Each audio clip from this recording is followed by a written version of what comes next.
मैं बेड के एक कोने में सिमट कर बैठी हुई थी। खुद को एक कंबल से ढांक रखा था। मुझे इस समय इतना डर लग रहा था कि जैसे मैं डर के मारे अभी मर जाऊंगी। शायद जो कुछ मेरे साथ हुआ वो आज तक किसी भी लड़की के साथ शादी की पहली रात को नहीं हुआ होगा। मैं नहीं जानती थी कि मेरे पति के नाम पर मुझे एक ऐसा बेदर्द इंसान मिलेगा। मैं एक अनाथ लड़की थी और अनाथ आश्रम से यह आदमी मुझे शादी करके यहाँ लाया था। मैं जानती थी कि मेरे आगे पीछे कोई नहीं जो कि मेरे पति से उसके इस गंदे व्यवहार के बारे में पूछताछ कर सके, उससे जवाब मांग सके। मेरी बेबसी, मेरी मजबूरी मेरे पांव की सबसे बड़ी जंजीर बन गई थी। शादी की रात मैंने बहुत ज्यादा सपने तो नहीं सजाए थे, क्योंकि मैं जानती थी मैं एक अनाथ आश्रम से आई हूँ। हमारे लिए तो यही बहुत होता है कि हमें एक सहारा मिल जाए।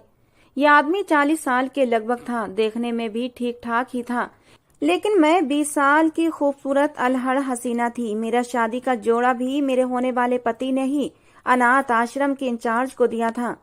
मैंने वो पहन लिया तो मेरी हमजोलियों ने मुझे तैयार भी कर दिया था। मैंने उस आदमी को शादी के बाद ही देखा था।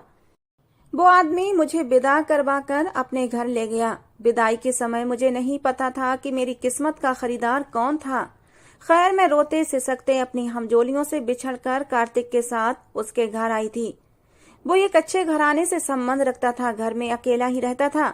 घर एक अच्छे बहुत ही पौष इलाके में साफ सुथरा बना हुआ था। 4 कमरों का मकान था, जहाँ रहने वाला बस मेरा पति अकेला था।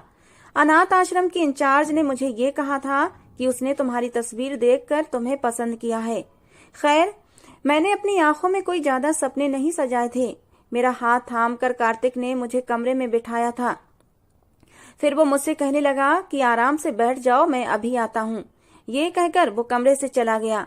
मैं कमरे में आराम से बैठ गई थी और अपना घूंघट थोड़ा पीछे करके तारीफी नजरों से कमरे का जायजा लेने लगी। काफी खूबसूरत फर्नीचर से मेरे कमरे को सजाया गया था और इस वक्त पूरा कमरा फूलों से महक रहा था। मेरे दिल में शादी के लिए उमंगें अब जगने लगी थीं। मैं भी अब खुश हो गई थी।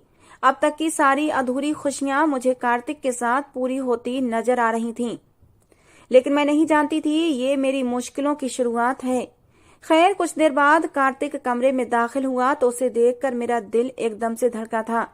मैंने उसे देखा, उसकी सांवली रंगत, आम से नए नक्श और भरा भरा शरीर। मेरा दिल जैसे कुछ देर के लिए बुझ सा गया था। मुझे लगा कि अनाथ आश्रम की इंचार्ज ने मेरे साथ बहुत बड़ी ज्यादती कर दी है। लेकिन खैर, मेरी किस्मत थी और मैं अपनी किस्मत से लड़ नहीं सकती थी। माँ बाप तो थे नहीं जो मुझे मेरे रिश्ते के बारे में पूछते और मेरी मर्जी जानते, मुझे तस्वीर दिखाते और मुझे लड़का पसंद करवाते। मैं अनाथ आश्रम में ही रहती थी तो जैसा रिश्ता आ गया वैसा मुझे स्वीकार करना पड़ा। अनाथ आश्रम में लड़कियों के साथ यही होता है, जैसा भी रिश्ता मिलता है लड़कियों को ब्याह दिया जाता है। लेकिन मैंने अपने दिल को समझाया और दिल कड़ा करके सोचने लगी, चलो कोई बात नहीं, होते होते मुझे अपने पति से मोहब्बत हो ही जाएगी। मैं नहीं जानती थी कि वो पति नहीं बल्कि एक बेदर्द इंसान है। शादी की रात बजाय मेरे पास बैठने के वो सामने रखी रिवॉल्विंग चेयर पर बैठ गया। अपनी टांग पर टांग रखकर जेब से सिगरेट निकाली और उसे पीने लगा। मैं दुल्हन बनी बेड पर सिमट कर बैठी हुई थी। उसकी नजरें मेरे पूरे शरीर का सफर कर रही थीं। मैं इस वक्त बेहद नर्वस हो रही थी।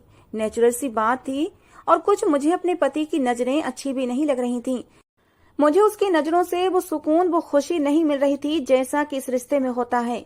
सिगरेट पीते हुए उसने मुझे कहा, ए लड़की, अपना दुपट्टा उतारो।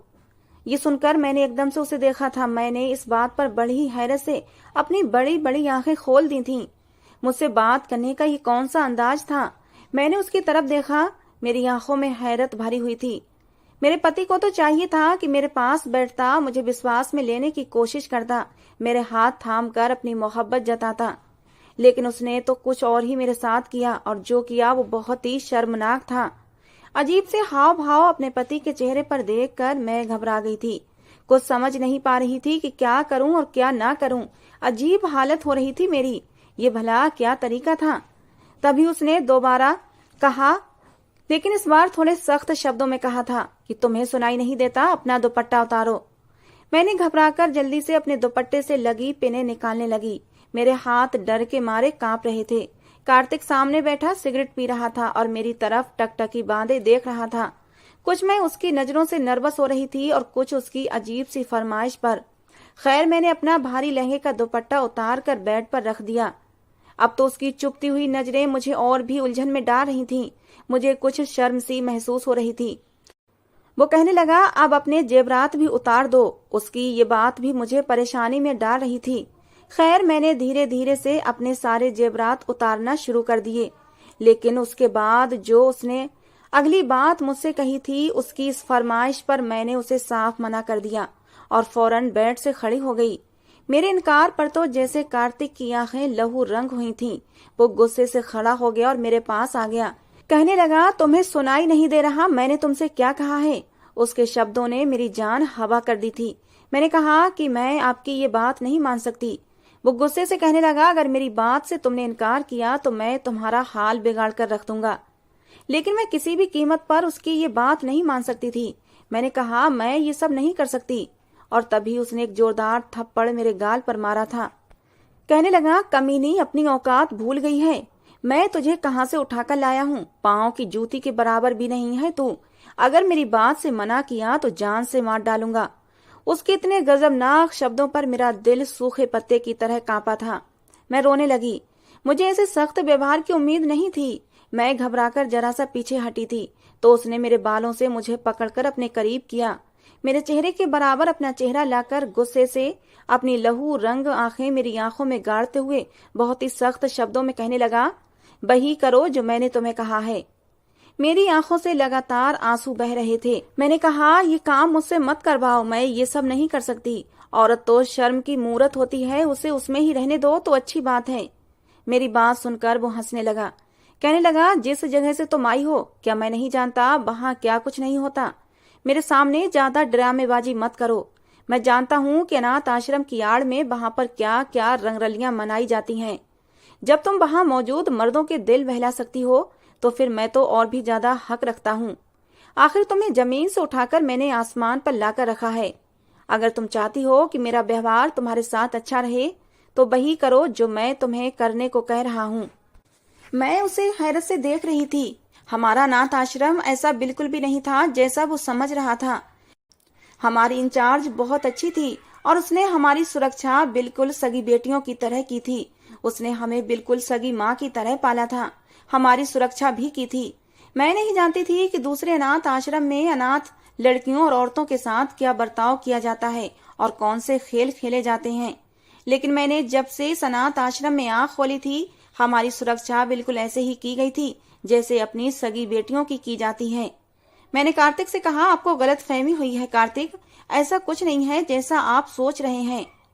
इससे पहले कि मैं कुछ और कहती, उसने अपने हाथ की पकड़ और भी मजबूत की थी मेरे बालों पर और बुरी तरह से कहने लगा, बकवास मत करो, मुझे समझाने की कोशिश मत करो। उतारो अपने ये कपड़े, तुम्हारे शरीर पर एक भी कपड़ा नहीं रहना चाहिए। और उसके बाद, जैसा कि तुम्हें पता है, आज हमारी सुहागरात है, तो मैं तुम्हारे साथ सुहागरात नहीं मनाऊंगा, बल्कि तुमने खुद अकेले ही सुहागरात मनानी है और मैं तुम्हें देखूंगा कि तुम खुद के ही साथ सुहागरात कैसे मनाती हो। उसके मुंह से ये शर्मनाक बातें सुनकर मैं शर्म के मारे पानी पानी हो रही थी और हैरत से आंखें फाड़े उसे देख रही थी। उसने मुझे धकेलते हुए छोड़ा था, मैं जमीन पर गिरते गिरते बची थी। मैंने तो सुना था पति पत्नी का वस्त्र होती हैं। भगवान ने पति पत्नी का रिश्ता बहुत ही पवित्र बनाया है। पति पत्नी को एक दूसरे का अंग वस्त्र इसलिए तो कहा गया है कि वो एक दूसरे को ढांप लेते हैं।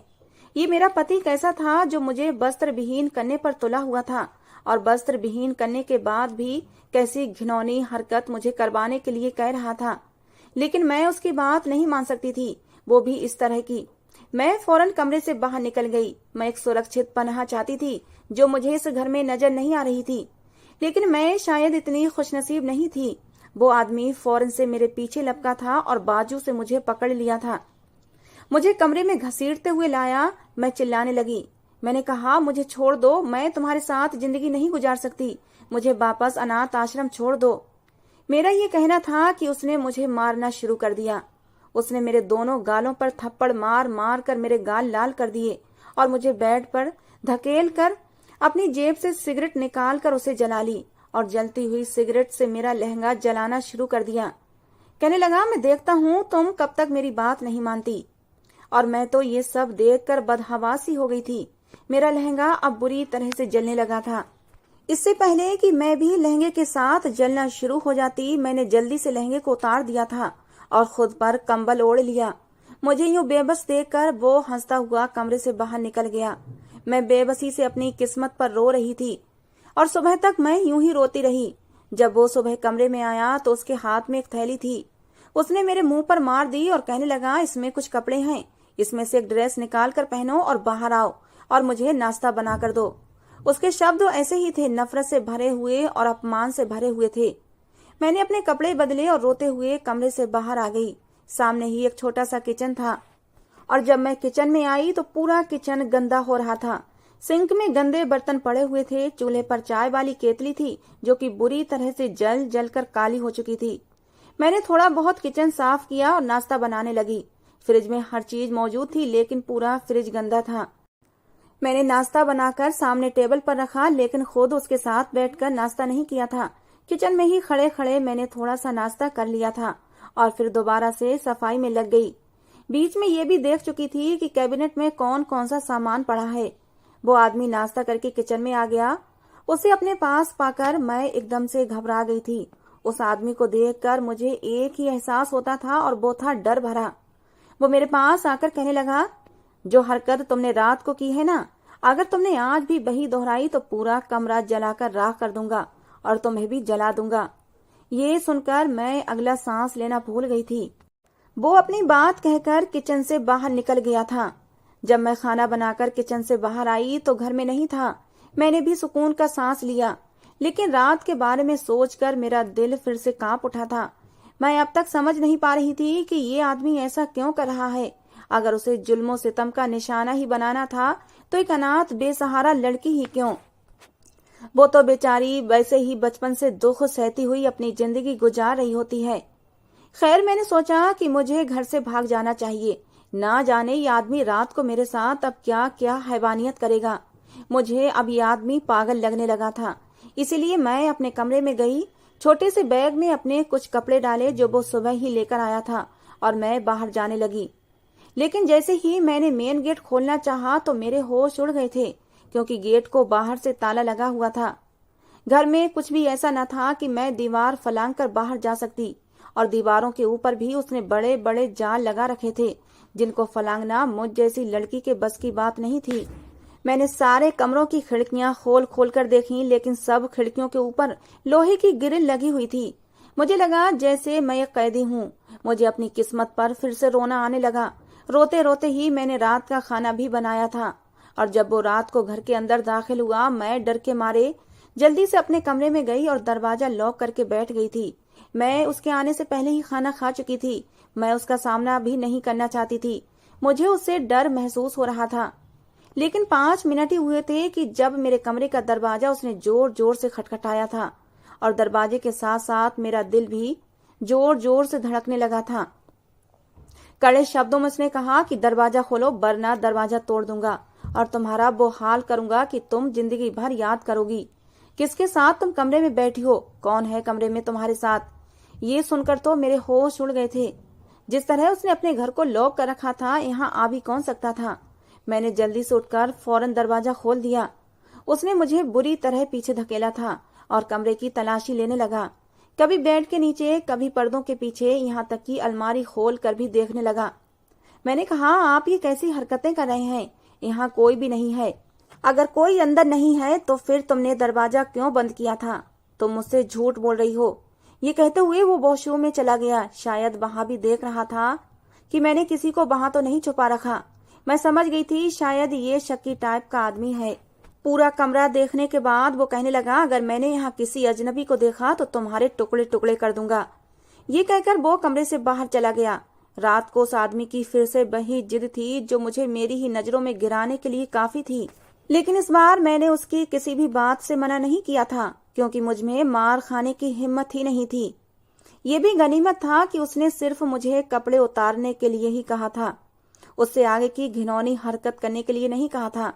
मैंने कपड़े उतार दिए। कुछ देर वो मुझे देखता रहा, लेकिन मुझे हैरत इस बात पर हुई कि वो आदमी कमरे से बाहर निकलकर चला गया। उसने मुझे छुआ तक नहीं। अब तो हर रोज यही होने लगा था। वो आदमी मुझे तड़पाकर बाहर निकल जाता। पूरी रात कमरे में नहीं आता था। धीरे धीरे हमारी शादी को 2 महीने का समय हो चुका था और इन 2 महीने में उसने मुझे एक बार भी नहीं छुआ था। एक रात हमारे घर में अचानक चोर घुस आए। मैं उस वक्त गहरी नींद में सो रही थी कि तभी मुझे कमरे के बाहर एक शोर सा सुनाई दिया था। मुझे लगा जैसे मेरा पति किसी से लड़ रहा है। जैसे ही मैं कमरे से बाहर निकली, सामने 2 मर्दों को अपने पति के सर पर पिस्तौल ताने देखकर मेरे होश उड़ गए थे। मेरा पति जख्मी हालत में था और ये देखकर मेरी हालत खराब होने लगी थी। मैं फौरन से अपने पति के पास भागी थी और उन चोरों को कहने लगी, मेरे पति को कुछ मत करना, उन्हें कुछ मत कहना। वो चोर कहने लगे, अगर तुम चाहती हो कि हम तुम्हारे पति को कुछ न कहें तो जो भी जेवरात और कैश तुम्हारे पास मौजूद है वो हमें अभी के अभी ला कर दो। मैं फौरन से अपने कमरे में चली गई। अपनी अलमारी का ताला खोला तो उसमें कुछ कैश था। थोड़ा बहुत जेवर भी पड़ा हुआ था जो मेरे पति ने मुझे शादी पर पहनाया था। मैंने वो सब लाकर उन चोरों के हवाले कर दिया। पैसे लेकर वो लोग वहां से चले गए थे। मैं रोने लगी, बार बार अपने पति का चेहरा और उसके हाथ देखने लगी कि कहीं उसे कोई ज्यादा नुकसान तो नहीं पहुंचा, क्योंकि शायद उन चोरों से लड़कर ही उसके चेहरे पर जख्म के निशान बन गए थे। होंठ के करीब खून भी बह रहा था। मैंने अपने दुपट्टे से उसका चेहरा साफ किया। रोते हुए उससे पूछने लगी, आपने क्यों उनसे लड़ाई की थी, वो भी सिर्फ कुछ पैसों की खातिर? मेरे लिए ना तो पैसा अहमियत रखता है और ना ही ये जेवरात वगैरह। अगर आपको कुछ हो जाता तो फिर मैं भला क्या करती? पहली बार वो मुझे एकटक देखे जा रहा था, जैसे उसे मेरी बातों पर विश्वास ना हो। कहने लगा, तुम्हें मेरी इतनी परवाह क्यों है? मैंने कहा, इसलिए कि आप मेरे पति हैं। मुझे आपकी परवाह नहीं होगी तो फिर किसकी होगी? मेरी बात सुनकर उसके चेहरे पर एक रंग सा उड़ गया था। वो फौरन से अपने कमरे में चला गया और दरवाजा बंद कर लिया। लेकिन उस रात मैं बहुत बेचैन रही। बार बार मेरा दिल यही सोचकर डरता रहा, अगर मैं वक्त पर ना पहुंचती तो वो लोग मेरे पति के साथ ना जाने क्या कर बैठते। मैं मानती हूँ मेरे पति ने मेरे साथ कभी भी अच्छा व्यवहार नहीं रखा। जितना वो मुझे परेशान कर सकता था करता था। वजह तो मैं भी नहीं जानती थी, लेकिन जो कुछ मेरे साथ हो रहा था वो बहुत बड़ा जुल्म था। इसके बावजूद मैं उसके साथ अच्छा ही व्यवहार रखती थी। उसकी पसंद का खाना बनाती, पूरा दिन उसके काम करती थी। कभी ऐसा नहीं होता था कि उसे किसी चीज की जरूरत हो और मैंने पूरी ना की हो। मैं जानती थी कि मेरा पति शक्की मिजाज है, इसलिए मैं तैयार भी नहीं होती थी। बिल्कुल सादा से हुलिये में रहने लगी थी। अब तो मेरे पति का व्यवहार भी कुछ कुछ बदलने लगा था। अब वो खामोश खामोश रहने लगा था। मेरे कमरे में बिल्कुल नहीं आता था। एक बार मैं किचन में बर्तन धो रही थी और किचन की सफाई कर रही थी। अक्सर मैं रात को ही पूरा किचन साफ करके सोती थी और इस समय मेरा पति चाय का भी कह देता था, लेकिन आजकल बहुत चुपचाप सा था। मैंने सिंक में रखे गंदे बर्तन धो रही थी कि जब वो किचन में चला आया। मैं समझ गई उसने चाय पीनी होगी, इसलिए मैंने फौरन से चूल्हे पर चाय की केतली रख दी, क्योंकि मैं उसका हर काम उसके कहे बिना ही समझ जाती थी और कर देती थी। ये देखकर कहने लगा, ऐसा करो, जाकर आराम करो, मैं अपने लिए चाय खुद बना लूंगा।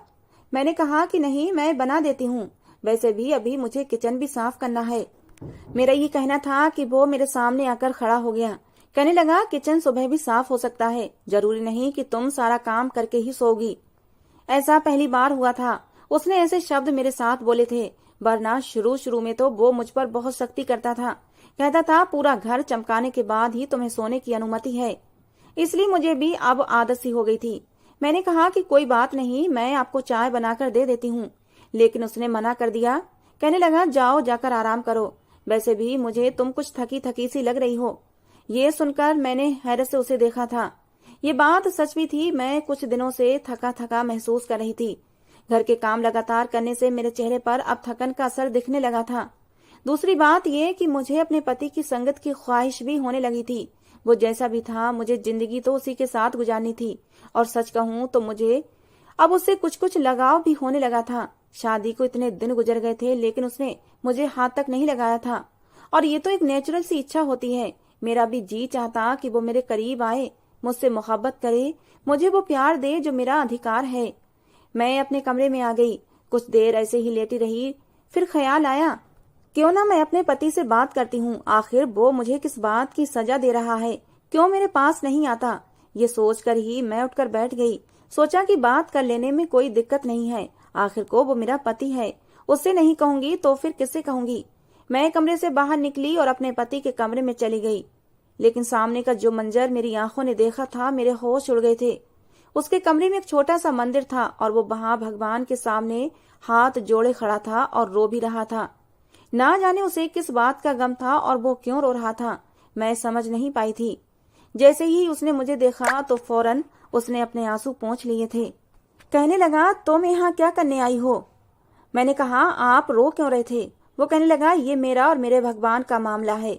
मुझे हैरत हुई कि वो पूजा पाठ भी करता है, भगवान को भी याद करता है, फिर भी मेरे साथ ये व्यवहार क्यों रखता है? जो कुछ उसने मेरे साथ किया था वो तो बिल्कुल ही इंसानियत से गिरा हुआ काम था।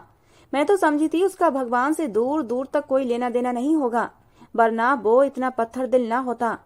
मुझे वहीं खड़ा देखकर कहने लगा, तुम जाओ यहाँ से। लेकिन मैं उसके पास आ गई और एकदम उसके सीने से लग गई। मैंने कहा, क्यों मुझसे आप दूर दूर रहते हैं? मुझे इतने करीब देखकर उसने फौरन से मुझे खुद से अलग किया था। कहने लगा, जाओ यहाँ से। मुझे लगा जैसे वो मुझसे कुछ छुपा रहा है। मैंने कहा कि मैं आपकी पत्नी हूँ, आप क्यों मुझे अपनी परेशानी शेयर नहीं करते? पति पत्नी तो एक दूसरे के सुख दुख के साथी होते हैं। भगवान ने दुनिया में सबसे पहला रिश्ता पति पत्नी का ही बनाया है, ताकि औरत और मर्द को एक दूसरे की कमी महसूस न हो। वो आपस में बातें करें और एक अच्छी खुशहाल जिंदगी गुजारें। मेरी बात सुनकर वो कहने लगा, औरत विश्वास के लायक नहीं होती है, औरत बेवफा जात होती है। बड़े बड़े धोखे खाए हैं मैंने, इसीलिए मुझे किसी भी औरत पर विश्वास नहीं है। फिर वो कहने लगा, मेरी माँ उस वक्त एक गैर मर्द के साथ भाग गई जब मैं सिर्फ 10 साल का था, सिर्फ इसलिए कि मेरा बाप एक खूबसूरत मर्द नहीं था। मुझसे बड़ी मेरी बहन भी थी। जब वो जवान हुई तो मेरा बाप मर गया था। मैंने पापा की दुकान संभाल ली और घर बहन ने संभाल लिया। मैं उसका रिश्ता भी ढूंढ रहा था, लेकिन कहीं बात नहीं बन पाई थी। एक बार जब मैं घर आया तो बहन के कमरे से हंसने और बातें करने की आवाजें आ रही थीं, और जब मैंने खिड़की से झांक कर देखा तो वो गली के आवारा लड़के के साथ पाप कर रही थी। बहुत ही शर्मनाक हालत में थे दोनों, और ये देखकर मुझे लगा बस औरतें ऐसी ही होती हैं। मुझे उस समय इतना गुस्सा आया कि मैंने अपनी बहन को मार मार कर घर से निकाल दिया और वो उसी लड़के के साथ चली गई। फिर औरत जात से मेरा विश्वास ही उठ गया। मैंने भी इसीलिए इतने साल शादी नहीं की। लेकिन फिर लोग मुझे ताने देने लगे थे, कहने लगे, तुमसे कोई भी लड़की शादी नहीं कर सकती, कोई तुम्हें अपनी बेटी नहीं देगा, क्योंकि जिसकी माँ और बहन भाग गई हो उसे कौन अपनी बेटी देगा। ये सब सुनकर मैंने अनाथ आश्रम से शादी करने का फैसला किया और अनाथ आश्रम से जाकर शादी कर ली। लेकिन तुम्हें देखते ही मुझे अपनी माँ और बहन की हरकतें याद आने लगती थीं, इसीलिए मैंने तुमसे उस बात का बदला लेने लगा था। लेकिन जिस दिन घर में चोर घुस आए थे तो तुम्हें अपने लिए इस कदर परेशान और रोता देखकर मुझे हैरत हुई थी कि जैसा बुरा व्यवहार मैंने तुम्हारे साथ रखा था, तुम्हें तो मुझे मरवा देना चाहिए था। लेकिन तुमने सारा पैसा और जेवर उन चोरों को दे दिया। मेरे लिए तुम रो रही थी और ये देखकर मेरा दिल तुम्हारे लिए बदलने लगा था। लेकिन मुझे अपने व्यवहार पर शर्मिंदगी होने लगी थी, इसलिए तुम्हारे पास आने की हिम्मत नहीं थी। मैं तुम्हें अपने काबिल नहीं समझता। ये कहते हुए वो रोने लगा। मैंने कहा, मेरे दिल में आपके लिए कोई भी गलतफहमी नहीं है, और अगर थी भी तो तुमने खत्म कर दी है। जो कुछ कार्तिक की माँ ने और उसकी बहन ने उसके साथ किया वो गलत किया था, और ये सब किसी भी मर्द को बदगुमान कर सकती हैं। जब मैं कार्तिक के करीब गई तो इस बार उसने मुझे खुद से दूर नहीं किया था, बल्कि उसने भी कसकर मुझे अपने सीने से लगा लिया था और मेरे माथे को चूम लिया था। उस रात कार्तिक ने मुझे मेरा हक दिया था, अपनी मोहब्बत की बारिशों में मुझे भिगो दिया था। आज मैं अपने पति कार्तिक के साथ एक खुशहाल जिंदगी जी रही हूँ। दोस्तों, आज की हमारी ये कहानी कैसी लगी जरूर बताना। पसंद आई हो तो प्लीज लाइक करना। रोज एक नई कहानी सुनने के लिए हमारे चैनल को भी सब्सक्राइब करना।